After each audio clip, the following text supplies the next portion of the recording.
कल्पना गर्नुहोस् तपाईँको शरीरले सास फेर्न छोड्यो, हृदय रोकियो, तर तपाईँको दिमाग अझै काम गरिरहेको हुन्छ। मृत्युपछि पनि केही मिनेटसम्म मस्तिष्कभित्र नर्भ सिग्नलहरू अझै चलिरहन्छन्।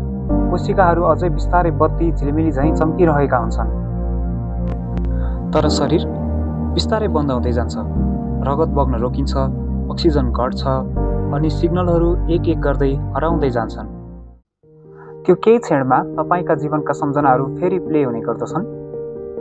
बचपनका दृश्य, आमाको अनुहार, हाँसो र सूर्यास्तको क्षण सबै एकैचोटि। वैज्ञानिकहरूले भन्छन् मृत्युपछि पनि दिमागमा एक किसिमको इलेक्ट्रिक स्पाइक आउँछ। तर त्यो चेतना होइन, केवल अन्तिम ऊर्जा मात्र हो जसले यादहरू उज्यालो पार्दछ।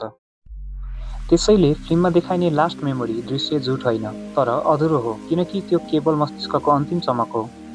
अब तपाईँ भन्नुहोस्, यदि तपाईँको दिमाग मरेपछि पनि सोचिरहन्छ भने जीवनको अन्तिम क्षणमा के सम्झिन चाहनुहुन्छ?